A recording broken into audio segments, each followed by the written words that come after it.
Joining me now is entertainment and royal reporter Kinsey Schofield. Kinsey, thanks for joining us. Earlier in the show, I was discussing just how much the American left are catastrophically freaking out about Joe Biden and whether he can take on Donald Trump in this year's election. And naturally, this leads to some comedians like Dana Carvey and David Spade seizing on such chaos. This is what happened. She's a doctor, but people are like, it's kind of like how Dr. Pepper is a doctor, where you don't really know what kind of doctor. You did great, Joey. You answered every question. You did great, Joey. Joey, you answered every question. Oh, you're tremendous. What if he kind of in a moment said, well, maybe I should step down. And then she would go, that's not going to happen. Not on my watch. Kinsey, I'm sure she would say that's not going to happen because she is the stage mum and she won't accept anything less. But what does it say when two left-leaning Liberal comedians finally start picking on the other guy for once? Yeah, absolutely. I think that you're seeing certain celebrities decide that they don't want to be on the wrong side of history. I mean, what we witnessed in that presidential debate was a train wreck. And if you're watching, if you're actually aware of what's been going on with Biden over the last few years, seeing him fall down steps, hearing some of the mistakes he's made, not only in his memory, but in just utilizing the proper words to describe what he's trying to say, I think that you're not as shocked. But the reality is a lot of people were just tuned out. They knew they hated Donald Trump. They weren't going to give any energy to Joe Biden's gaffes, but everyone stopped to tune in to that debate. It was absolutely terrible, and nobody wants to defend him anymore because they don't want to be called out for being delusional or so blind by hatred for Donald Trump that they would prop up a candidate that is clearly no longer somebody that any of us have faith in. Yeah, I absolutely agree with you. I mean, he has been exposed now, really, Joe Biden on the world stage for being totally incoherent. So hardly surprising that comedians are having their turn with it. Now, look, a certain rumour is going around about what a guest at Gwyneth Paltrow's house did or did not do in their host's bed. It's a little bit gross, so I'm going to let you explain this. But do we know who it is yet and who allegedly did this deed?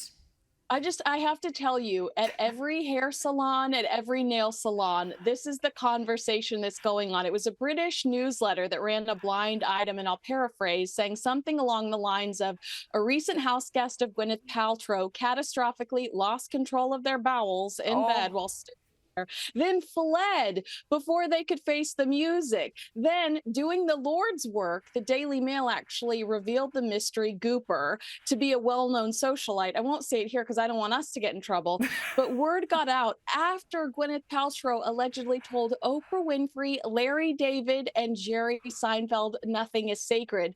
Now the internet is flooded with headlines like, did someone really poop at Gwyneth Paltrow's house? And what should the guest who pooped in Gwyneth Paltrow's bed do now?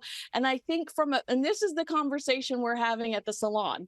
I think from a PR standpoint, we're asking ourselves if he pops or poops up on a red carpet too soon, would he be considered shameless?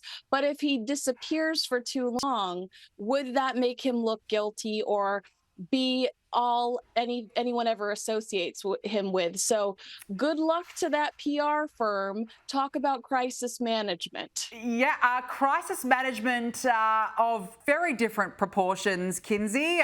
They probably didn't want to find themselves in this position, but here they are. So look, the nail salons are having a field day across America with this clearly, and we're all fascinated, which is very bizarre. Now, look, we're nearly wrapped season 5 of the Kardashians. I feel like the seasons of this show, they just never seem to end, do they? They just roll into one. But look, unlike earlier episodes where we've seen cameos from some of the brief flings or boyfriends of other sisters, there's still no sign of Kylie Jenner's boyfriend, actor Timothy Chalamet, even though they've been dating for some time.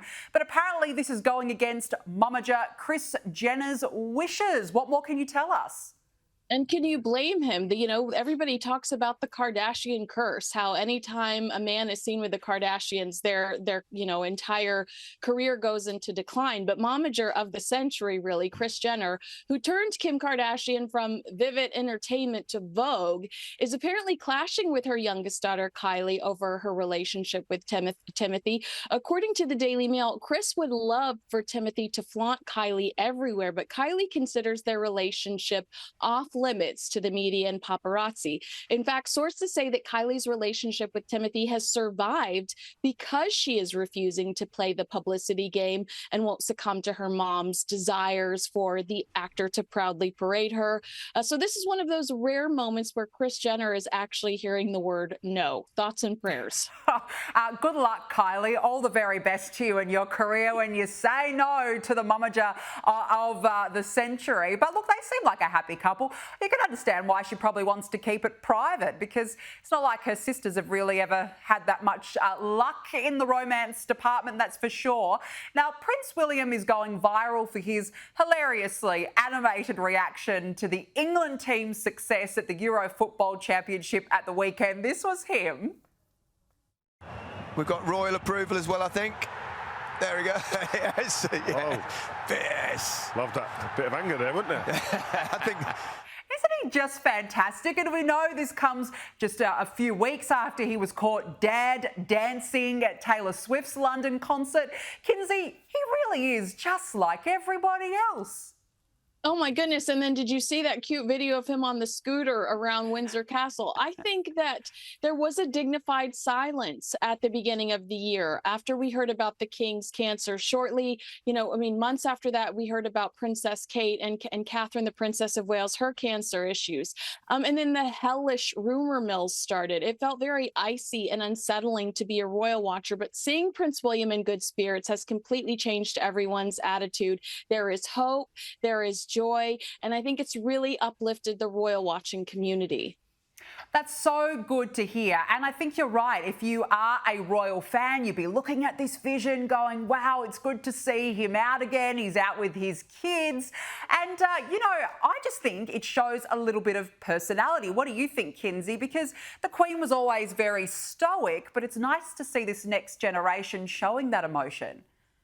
Absolutely. I mean, he's my favorite royal for a reason. He's not only handsome, but he seems to have a silly side too. And we've seen that a lot throughout the last few weeks, and I've really enjoyed it.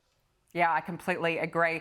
Now, look, it's coming up to 20 years since the groundbreaking Oscar-winning film Brokeback Mountain burst onto the scene, and we're learning about all the male actors who passed on playing one of the two gay male leads. Now, this includes Leonardo DiCaprio, Brad Pitt, Matt Damon, but also Mark Wahlberg, who said that the film, quote, creeped him out.